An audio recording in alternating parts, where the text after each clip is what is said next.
आप सभी का अभिवादन। स्नातकोत्तर उत्तरार्ध प्रथम प्रश्न पत्र में हम काव्य प्रकाश का अध्ययन कर रहे हैं और द्वितीय उल्लास के अंतर्गत शब्द शक्तियों का विवेचन चल रहा है। अभिधा का अध्ययन हम समाप्त कर चुके हैं और लक्षणा का प्रसंग भी समाप्त हो गया है। आज से हम व्यंजना शब्द वृत्ति का अध्ययन प्रारंभ करते हैं। व्यंजना शब्द शक्ति को मुख्यतः दो भागों में विभाजित किया गया है, एक शाब्दी व्यंजना और एक आर्थी व्यंजना। जो शब्द पर आधारित है वह शाब्दी व्यंजना और जो अर्थ पर आधारित है वह आर्थी व्यंजना। जो शाब्दी व्यंजना है उसको पुनः दो भागों में विभक्त किया गया है, एक अभिधा मूला और दूसरी लक्षणा मूला।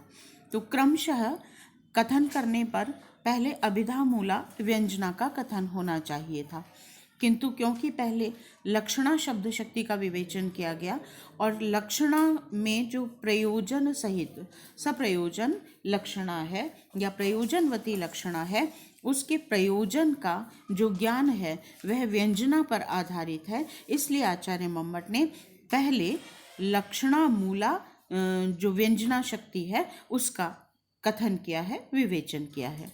तो व्यंजना शब्द शक्ति में पहले लक्षणा मूला व्यंजना का यहाँ पर विवेचन है। क्या कहते हैं आचार्य मम्मट? यस्य प्रतीतिम् आधातुं लक्षणा समुपास्यते फले शब्दैक गम्ये अत्र व्यंजनात् न अपरा क्रिया। यस्य प्रतीतिम् आधातुं, जिसकी अर्थात प्रयोजन विशेष की, जिस प्रयोजन विशेष की प्रतीतिम् आधातुं, प्रतीति को उत्पन्न करने के लिए, प्रतीति कराने के लिए लक्षणा समुपास्यते, लक्षणा शब्द शक्ति का आश्रय लिया जाता है। अत्र यहाँ पर शब्दैक गम्ये फले, केवल शब्द से ही गम्य उस प्रयोजन रूप फल की प्रतीति में व्यंजनात् अपरा न क्रिया, व्यंजना से अतिरिक्त अन्य कोई व्यापार नहीं है। यस्य प्रतीतिम् आधातुं, जिसकी प्रतीति का आधान करने के लिए, जिस शीतलता पवित्रता आदि प्रयोजन की प्रतीति को उत्पन्न करने के लिए लक्षणा समुपास्यते, लक्षणा शब्द शक्ति का आश्रय लिया जाता है। अत्र शब्दैक गम्ये फले, यहाँ लाक्षणिक शब्द मात्र से ही गम्य उस फल की प्रतीति में व्यंजनात् अपरा न क्रिया, व्यंजना के अतिरिक्त अन्य कोई क्रिया नहीं है, अन्य कोई व्यापार नहीं है। वृत्ति में से स्पष्ट करते हुए आचार्य क्या कहते हैं, देखिए।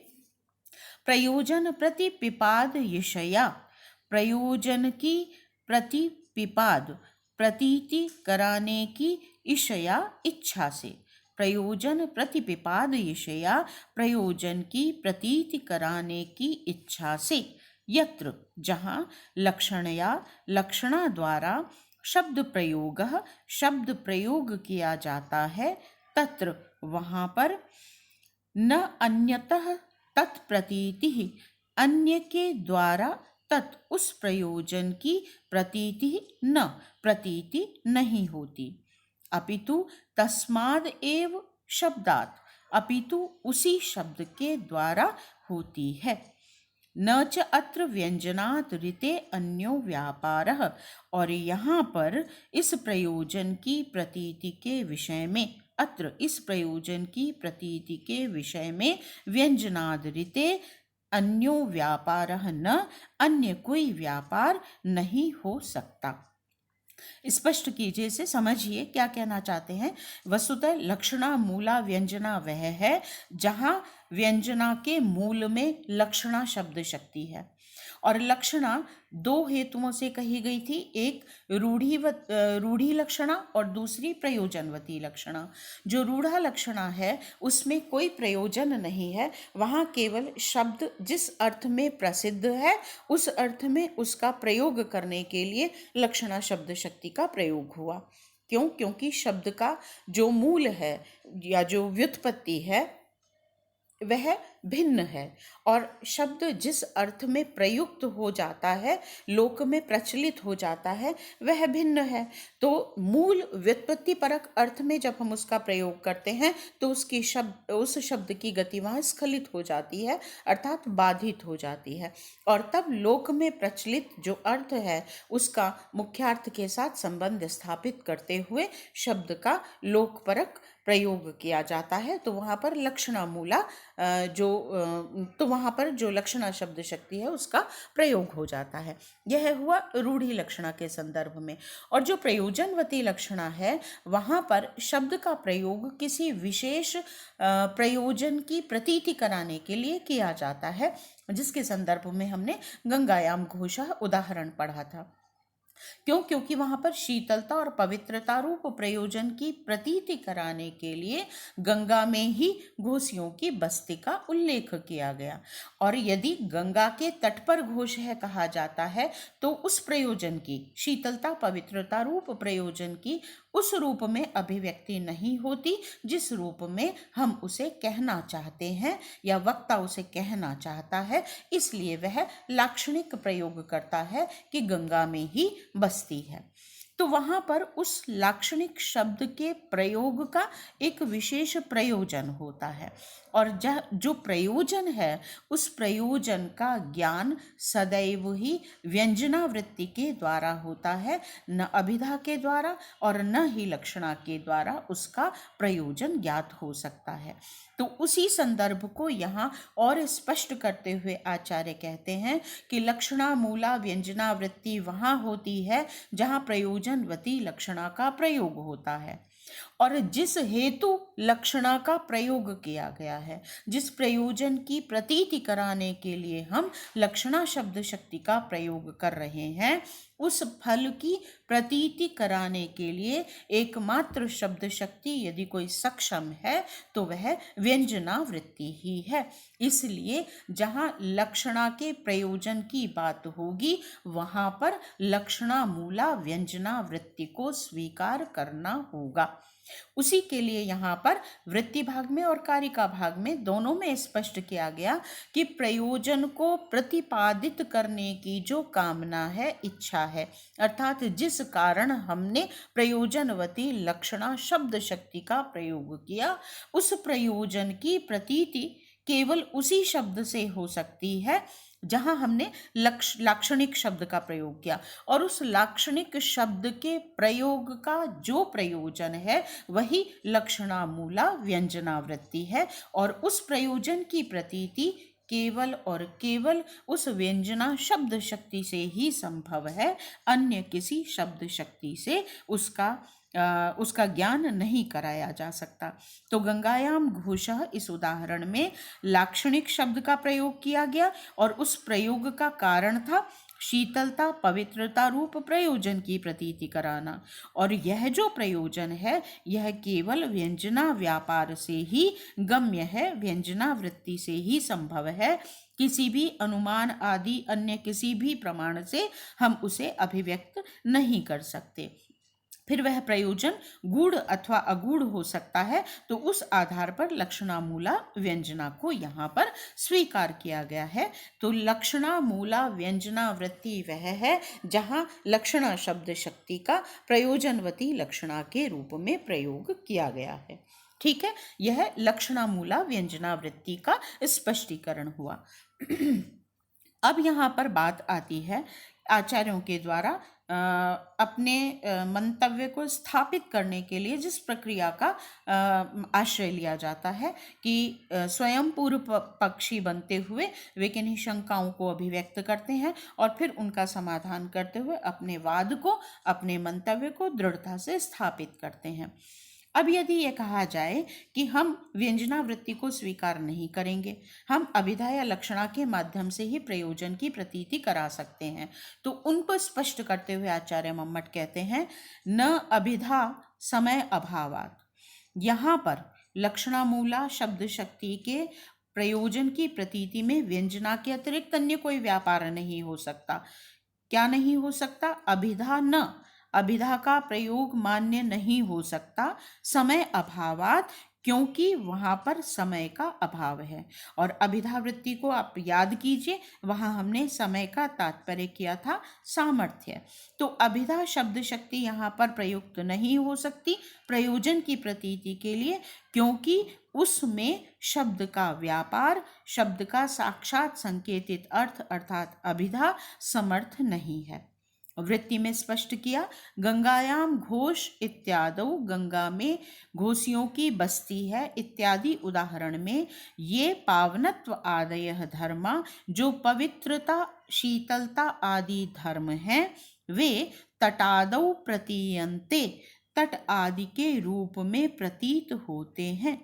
न तत्र गंगादि शब्दः संकेतितः, उनमें गंगा आदि शब्दों का संकेत नहीं किया गया है। अर्थात जो उदाहरण दिया गंगायाम घोषः, इसमें इसके प्रयोग में जो प्रयोजन था पवित्रता आदि धर्म का की प्रतीति कराना, वे तटादि में प्रतीत नहीं होते। माने जब हम कहते हैं कि गंगा में घोष है, तो गंगा के प्रवाह में जिस शीतलता पवित्रता की अभिव्यक्ति हो सकती है वह गंगा तट पर घोष है ऐसा कहने में नहीं होती। अर्थात तट आदि शीतलता पवित्रता की अभिव्यक्ति में उस रूप में सक्षम नहीं है जिस रूप में गंगा पद सक्षम है। और गंगा शब्द जो है प्रवाह रूप जो अर्थ है वह संकेतित अर्थ है प्रवाह, वह शीतलता पवित्रता को अभिधा के माध्यम से अभिव्यक्त नहीं कर सकता। क्यों? क्योंकि अभिधा है वहाँ पर प्रवाह मात्र। साक्षात संकेतित अर्थ तो जल का प्रवाह ही है गंगा का अर्थ। तो जो गंगा पद का अभिधा है, गंगा पद की अभिधा है, वह है उसका प्रवाह, और उसमें शीतलता पवित्रता जो संबंध है उसका संकेत नहीं है। तो इसलिए वहाँ पर अभिधा का प्रयोग स्वीकार नहीं किया जा सकता, क्योंकि शीतलता पवित्रता में संकेतित अर्थ का द्योतन संभव नहीं है। ठीक है, इसलिए शीतलता पवित्रता की अभिव्यक्ति अभिधा के माध्यम से संभव नहीं है। फिर कहते हैं चलिए अभिधा को छोड़ दीजिए, हम लक्षणा से ही मान लेते हैं। तो उसका उत्तर देते हुए कहते हैं हेत्वा भावात् न लक्षणा। वहाँ पर लक्षणा का प्रयोग भी स्वीकार नहीं किया जा सकता। क्यों? हेत्वा भावात्, हेतु का अभाव होने के कारण। न लक्षणा, लक्षणा भी प्रवर्तित नहीं हो सकती। वृत्ति में कहा मुख्यार्थ बाधादि त्रयम हेतु, लक्षणा के प्रयोग के लिए यहाँ पर अशुद्ध लिखा हुआ है, इसे स्पष्ट समझिएगा। मुख्यार्थ, ठीक है, मुख्यर्थ लिख दिया गया है गलती से, इसे मुख्यार्थ मानिए। तो मुख्यार्थ बाधा आदि त्रयम हेतु, लक्षणा के प्रयोग के लिए मुख्यार्थ बाधा आदि 3 हेतु चाहिए। कौन से? मुख्यार्थ बाध, मुख्यार्थ योग और रूढ़ि अथवा प्रयोजन। इन 3 के होने पर ही लक्षणा शब्द शक्ति संभव है। ठीक है, अब यदि हम कहते हैं गंगायाम घोषः, यहाँ पर शीतलता पवित्रता को लक्षणागम्य मान लीजिए, तो उसके लिए जो तट लक्ष्यार्थ था उस लक्ष्यार्थ को हमें अभिधा मानना पड़ेगा, और जो पवित्रता शीतलता प्रयोजन था उसे हमें लक्ष्यार्थ मानना पड़ेगा। यही तो प्रक्रिया होगी। वहाँ पर हमें अभिधा को हटाकर जो लक्ष्यार्थ है उसे अभिधा बनाना पड़ेगा, और जो व्यंग्यार्थ है उसे हमें लक्ष्यार्थ बनाना पड़ेगा। तो यदि हम लक्ष्यार्थ को अभिधा बना लेते हैं तो वह संभव नहीं। क्यों नहीं? क्योंकि लक्ष्यार्थ क्या था? गंगा का तट। गंगायाम घोषः में गंगा शब्द का अभिधा है, गंगा शब्द का वाच्यार्थ है गंगा का प्रवाह, लक्ष्यार्थ है गंगा का तट, और प्रयोजन है शीतलता पवित्रता। यदि हम लक्षणा को यहाँ पर माने, प्रयोग करें, तो अभिधा हटाना पड़ेगा और हमें ये मानना पड़ेगा गंगा का तात्पर्य है गंगा का तट, वो हो गई अभिधा, और शीतलता पवित्रता हो गए लक्ष्यार्थ, क्योंकि वो उससे संबंधित हैं। तो ये कहते हैं कि वस्तुतः हम यहाँ लक्षणा को नहीं मान सकते, क्योंकि लक्षणा के प्रयोग के लिए मुख्यार्थ बाध, मुख्यार्थ योग और प्रयोजन या रूढ़ी माननी होगी। यदि हम गंगा का तट उसकी अभिधा मानते हैं तो तट पर तो बस्ती संभव है, तट पर तो घोषियों की बस्ती का आधार हो सकता है, तो मुख्यार्थवाद ही नहीं हुआ, और मुख्यार्थवाद नहीं होगा तो मुख्यार्थ योग की आवश्यकता ही नहीं रहेगी। और उस स्थिति में न रूढ़ि न प्रयोजन, कोई भी तीनों में से कोई भी हेतु जब प्रयुक्त ही नहीं हुआ तो लक्ष्यार्थ का प्रयोग कैसे संभव होगा? फिर तो सीधा सीधा अभिधा ही हो गई, गंगा के तट पर घोषियों की बस्ती है, और इस अर्थ में कहीं कोई बात, कहीं कोई स्खलित गति नहीं है, इसलिए यह लक्षणा का प्रयोग मान्य नहीं किया जा सकता। तथा च, और कहा, लक्ष्यम न मुख्यम न अपि अत्र बाधो योगः फलेन नो न प्रयोजनम एतस्मिन् न च शब्दः स्खलित गति। यहाँ पर लक्षणा क्यों नहीं मानी जा सकती? क्योंकि हेतुओं के न रहने से लक्षणा नहीं हो सकती। मुख्यार्थवाद आदि तीनों उसके लिए जरूरी हैं, आवश्यक हैं। और अत्र लक्ष्यम न मुख्यम, जो लक्ष्य है तट आदि वे मुख्यम न, मुख्यार्थ नहीं है। न अपि अत्र बाधो, और तीर आदि में, तट आदि में यदि घोष का आश्रय करें तो मुख्यार्थ का बाध भी नहीं है। और फलेन योगः न, और जो शीतलता पवित्रता आदि हैं उन फलों के साथ जो तट आदि अर्थ हैं उनका योग भी नहीं है। ठीक है, शीतलता पवित्रता गंगा के प्रवाह से तो संबंधित है लेकिन तट से संबंधित नहीं है। जब हमने वहाँ पढ़ा था तब भी ये कहा था तट का तात्पर्य तो 10 किलोमीटर दूर तक भी हो सकता है, और वहाँ शीतलता पवित्रता की अभिव्यक्ति किसी भी रूप में नहीं हो सकती है, या हो कोई आवश्यक नहीं है स्वीकार करना उसका, तो फल का योग भी वहाँ पर स्पष्ट नहीं हो पाता।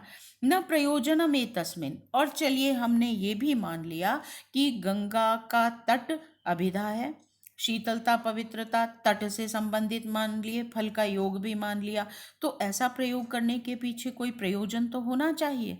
तो कहते हैं न प्रयोजनम एतस्मिन्, यहाँ पर कोई प्रयोजन भी नहीं है जिसके लिए हम उस लक्ष्यार्थ को या लाक्षणिक शब्द को के प्रयोग को स्वीकार करें।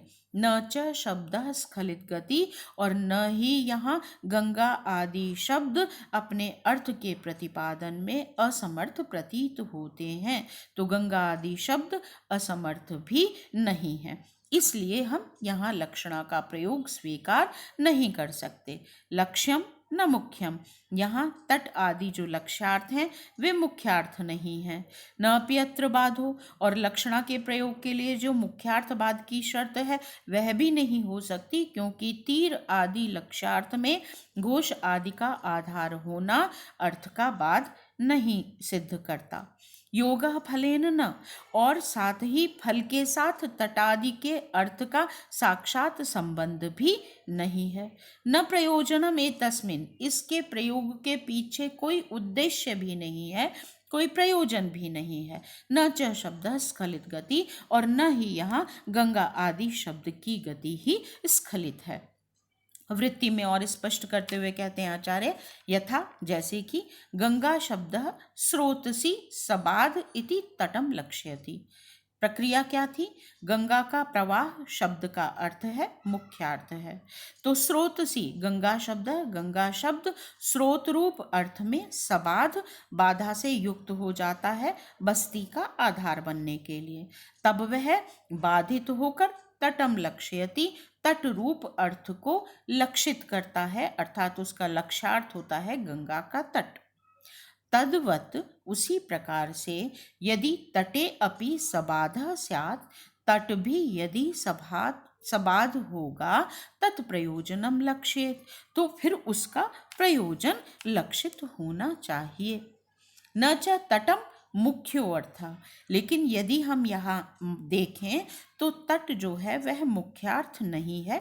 न अपि अत्र बाधा, और तट बस्ती के लिए बाधित भी नहीं है। न च गंगा शब्दार्थस्य तटस्य, और न ही गंगा शब्दार्थ का तट आदि में पावनत्व आदि का जो लक्षणापरक संबंध है वह भी नहीं है। न भी प्रयोजने लक्ष्य किंचित प्रयोजनम, और न ही प्रयोजन के लक्षित होने पर कोई प्रयोजन है, अर्थात उसका वैसा प्रयोग करने के पीछे कोई लक्ष्य भी नहीं है, प्रयोजन भी नहीं है। न अपि गंगादि शब्दस्तटमिव प्रयोजनम प्रतिपादयितुम असमर्थः, और उस न ही गंगा आदि शब्द तटम इव तट के समान प्रयोजनम प्रतिपादयितुम प्रयोजन का प्रतिपादन करने में असमर्थ भी नहीं है। गंगा शब्द स्रोतसी, गंगा शब्द प्रवाह रूप अर्थ में सबाध बाधित होकर तटम लक्ष्यति लक्षणा द्वारा तट का बोध कराता है। तद्वत उसी प्रकार यदि तटे अपि सबाधः स्यात्, यदि तट में भी बाधा होती या तट भी बाधित होता तो तत्प्रयोजनम लक्ष्येत, प्रयोजन का लक्षणा द्वारा बोध कराता। न च तटम मुख्यो अर्थ, किंतु न तो तट मुख्य अर्थ है, और न प्यत्र बाधा, न ही तट रूप अर्थ में बाधा ही है। न च गंगा शब्दार्थस्य, और न ही गंगा शब्द के लक्ष्यार्थ तट का पावनत्वादि लक्ष्यार्थों से संबंध है। पावनत्वाद्यै लक्षणीय संबंध। न च गंगा शब्दार्थस्य तटस्य, न ही गंगा शब्द के अर्थ तट का पावनत्व आदि लक्ष्यार्थों से संबंध है। न पि प्रयोजने लक्ष्य किंचित प्रयोजनम, और न ही प्रयोजन को लक्ष्य मानने में कोई प्रयोजन है। प्रयोजन को लक्ष्य मानने का कोई और प्रयोजन भी नहीं है। न भी गंगादि शब्द, और न ही गंगा शब्द तटमिव तट के समान प्रयोजनम प्रतिपादयितुम असमर्थ, तट का न ही गंगादि शब्द तट के समान प्रयोजन का प्रतिपादन करने में असमर्थ है। इसे पृथक से समझिए। पंक्तियों का अर्थ आपने समझा, अब इसका भाव समझिए। क्या कहते हैं कि लक्षणा के प्रयोग के लिए 3 हेतु आवश्यक हैं: मुख्यार्थवाद, मुख्यार्थ योग और रूढ़ि अथवा प्रयोजन। मुख्यार्थवाद है गंगा शब्द प्रवाह रूप मुख्यार्थ को बाधित कर लक्षणा द्वारा तट का अर्थ का बोध कराता है। इसलिए यहाँ पर यदि हम गंगायाम घोष में गंगा तट को मुख्यार्थ मानेंगे तो तटादि मुख्यार्थ नहीं है, पहली बात तो यही स्पष्ट हो जाती है। और यदि उसे मुख्यार्थ मान भी लें तो वह बस्ती के लिए बाधित नहीं हो सकता, तो फिर बाध कैसे होगा, जो कि लक्षणा की आवश्यक शर्त है। यदि फिर भी हम उसे बाधित मान भी लें तो शीतलता, पवित्रता आदि प्रयोजन में लक्षणा को स्वीकार करना पड़ेगा, जो कि असंभव है क्योंकि उसके प्रयोग का कोई कारण नहीं है। फिर मुख्यार्थ योग की बात करें, यदि पावनत्व आदि प्रयोजन को लक्ष्यार्थ माना जाए तो तट आदि लक्ष्यार्थ के साथ गंगा शब्द का संबंध भी स्वीकार करना पड़ेगा। ठीक है ना, पावनत्व आदि प्रयोजन को हम लक्ष्यार्थ मान लें। मैंने पहले भी कहा मुख्यार्थ को हम हटा दें, प्रवाह रूप अर्थ को हम हटा दें, जो लक्ष्यार्थ है उसे हम मुख्यार्थ बना लें और जो प्रयोजन है उसे हम लक्ष्यार्थ बना लें। तो मुख्यार्थ हो गया गंगा का तट, तो वह बाधित नहीं है, फिर भी चलिए हमने उसे बाधित मान लिया। तो जो शीतलता, पवित्रता रूप प्रयोजन है उन्हें हमें लक्ष्यार्थ मानना पड़ेगा। तो उस स्थिति के लिए कहते हैं कि जो पावनत्व आदि प्रयोजन है उन्हें यदि हम लक्ष्यार्थ मान भी लें तो तटादि लक्ष्यार्थ के साथ गंगा शब्द का संबंध भी स्वीकार करना पड़ेगा। लेकिन पावनत्व आदि का साक्षात संबंध गंगा के प्रवाह से है, तट से नहीं है, इसलिए मुख्यार्थ योग भी वहां पर नहीं बनता। और फिर रूढ़ि अथवा प्रयोजन भी नहीं है। स्पष्ट रूप से रूढ़ि तो यहाँ है ही नहीं, क्योंकि ये प्रयोजनवती लक्षणा की बात कर रहे हैं हम। प्रयोजन के कारण ही यहाँ पर व्यंजना शब्द शक्ति को हम स्वीकार कर रहे हैं, तो रूढ़ि तो यहाँ है ही नहीं। और प्रयोजन का यह विषय नहीं है। यदि पवित्रता, शीतलता आदि को लक्ष्यार्थ माना जाए तो इस लक्ष्यार्थ के प्रयोग का कोई प्रयोजन मानना पड़ेगा। क्यों? क्योंकि लक्ष्यार्थ के लिए प्रयोजन तो होगा ही, तभी तो हम वहाँ लाक्षणिक शब्द का प्रयोग करेंगे। और यदि हमने प्रयोजन को लक्ष्यार्थ बना लिया तो वहाँ पर कोई और प्रयोजन मानना पड़ेगा और अन्य कोई प्रयोजन यहाँ पर उपलब्ध नहीं है। और चौथी बात कही स्खलित गति का न होना। यदि कोई कहे कि हेतु त्रय के अभाव में भी प्रयोजन में लक्षणा मानी जा सकती है तो आचार्य कहते हैं यहाँ शब्द की गति भी स्खलित नहीं है। जैसे गंगा शब्द तटादि लक्ष्यार्थ के प्रतिपादन में असफल होकर लक्षणा द्वारा तटरूप लक्ष्यार्थ का बोध कराता है, वैसे ही शीतलता पवित्रता आदि प्रयोजन के प्रतिपादन में वह असमर्थ नहीं है अपितु पूर्णतया सक्षम है। तो गंगा शब्द द्वारा ही प्रयोजन की प्रतीति हो जाती है। अतः प्रयोजन के प्रतिपादन में लक्षणा को नहीं माना जा सकता क्योंकि उसकी गति स्खलित नहीं है। इसलिए हमें व्यंजना नामक शब्द शक्ति को स्वीकार करना ही पड़ेगा। और ये कहते हैं कि चलिए मान लीजिए हम उसके लिए कोई और प्रयोजन ले आते हैं। तट को हम मुख्यार्थ मान लेते हैं, शीतलता पवित्रता प्रयोजन को हम लक्ष्यार्थ मान लेते हैं। तो आचार्य ने कहा कोई और प्रयोजन नहीं है यहाँ पर प्रयोग का, तो लक्षणा कैसे हो गई? तो कहते हैं कि हम उसके लिए कोई और प्रयोजन मान लेंगे। तो फिर वही प्रसंग आ जाता है कि फिर उस प्रयोजन की प्रतीति व्यंजना से करानी होगी, और व्यंजना को आप स्वीकार नहीं करेंगे तो फिर उस प्रयोजन को आप लक्ष्यार्थ बनाएंगे। तो उसके लिए आचार्य ने कहा एवं अपि अनवस्था स्यात् या मूल क्षय कारिणी। ऐसा करने पर तो अनवस्था स्यात्, अनवस्था हो जाएगी जो मूल का ही क्षय करने वाली होगी। अर्थात एवं अपि प्रयोजनम चेद लक्ष्येत, यदि इस प्रकार से प्रयोजन को हम लक्ष्यार्थ बना लेते हैं तो तत्प्रयोजन अंतरेण, उसके लिए एक अन्य प्रयोजन की आवश्यकता होगी। और तदपि प्रयोजन अंतरेणिति, उसके लिए भी फिर एक और प्रयोजन, क्योंकि फिर वह प्रयोजन भी लक्ष्यार्थ बनाना पड़ेगा और तब फिर हम उसके प्रयोग के लिए एक और प्रयोजन लाएंगे। तो यह प्रकृत अप्रतीतिकृत प्रस्तुत के लिए अप्रतीतिकृत अनवस्था दोष हो जाएगा। मतलब कहीं तो आपको जाकर रुकना पड़ेगा और जहां आप रुकेंगे वहां प्रयोजन को आपको व्यंजना से ही मानना पड़ेगा, अन्यथा तो आप लक्ष्यार्थ को पुनः प्रयोजन को पुनः लक्ष्यार्थ बनाएंगे, फिर उसके लिए प्रयोजन मानेंगे और उसे फिर व्यंजना से स्वीकार न करते हो उसे फिर लक्ष्यार्थ बनाना पड़ेगा। तो यह अनवस्था दोष हो जाता है। ननु पावनत्वादि धर्म युक्तमेव तटम लक्ष्यते। अब एक और विशेष बात आ गई। यदि कोई कहे कि पवित्रता आदि धर्मों से युक्त ही तट को लक्ष्यार्थ मान लीजिए, तो गंगायास तटे घोष इत्यतो अधिकस्य अर्थस्य प्रतीतिश्च प्रयोजनम इति विशिष्टे लक्षणा। और हम ये कहें, माने पूर्व पक्षी आशंका रखता है कि चलिए हम लक्ष्यार्थ प्रयोजन को यदि लक्ष्यार्थ बनाते हैं तो अनवस्था दोष हो जाता है, तो हम ऐसा करते हैं कि पावनत्वादि धर्मों से युक्त तट को लक्ष्यार्थ बना लेते हैं, तो प्रयोजन साथ ही आ गया। तो कहते हैं कि गंगायास तटे घोष इत्यतो अधिकस्य अर्थस्य प्रतीतिश्च प्रयोजनम। गंगा के तट पर घोष है, इस रूप में अधिक पवित्र शीतलता आदि अधिक की अधिकता से युक्त अर्थ की प्रतीति कराना प्रयोजन बनाते हुए विशिष्ट लक्षणा को हम यहाँ स्वीकार कर लेते हैं। तो आचार्य कहते हैं तत्किम व्यंजनया इति आह, तो फिर व्यंजनया, और पूर्व पक्षी का मत है कि फिर व्यंजना से क्या लाभ है। हम प्रयोजन विशिष्ट लक्षणा मान लेते हैं कि अधिक रूप में शीतलता पवित्रता से युक्त तट का बोध लक्ष्यार्थ से हो रहा है और व्यंजना शब्द शक्ति की आवश्यकता नहीं है। तो उसके लिए आचार्य फिर उत्तर देते हैं प्रयोजनेन सहितम लक्षणीयम न युज्यते। प्रयोजन के साथ लक्षणा का प्रयोग उचित नहीं है। कुत, क्यों?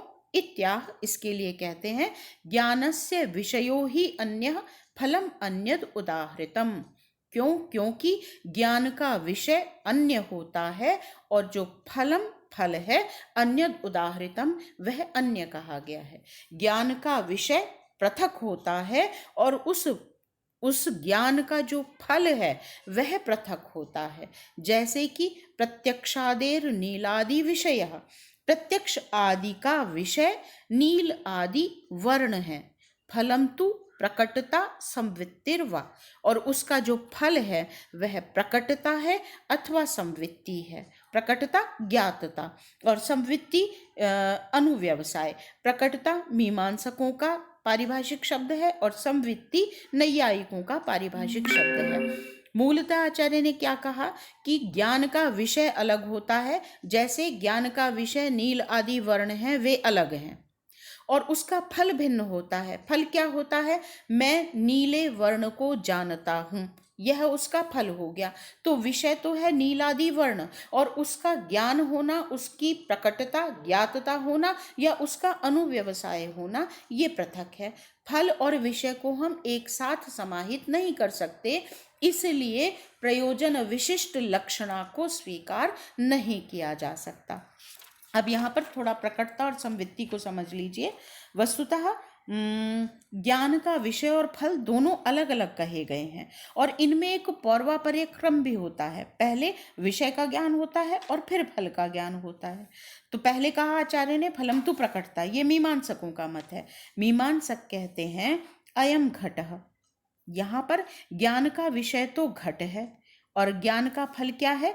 अहम घटम जानामि, मैं इस घड़े को जानता हूँ। ये ज्ञातता रूप धर्म, ये प्रकटता रूप जो धर्म है, ये ज्ञान का फल है।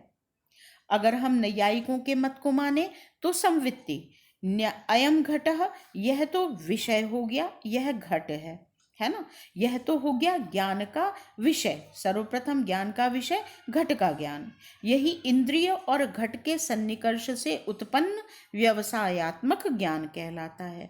और उसके पश्चात उत्पन्न होती है संवित्ति। वह क्या है? घटम अहम जानामि, अथवा घट ज्ञानवान अहम, यह जो ज्ञान होता है इसे अनुव्यवसायात्मक ज्ञान कहते हैं। इसे नैयायिकों के मत में संवित्ति कहा जाता है। तो मीमांसकों के अनुसार ज्ञातता और नैयायिकों के अनुसार संवित्ति, ये दोनों ज्ञान के फल हैं, ये पृथक होंगे। और ज्ञान का विषय है घट, वो अलग होगा।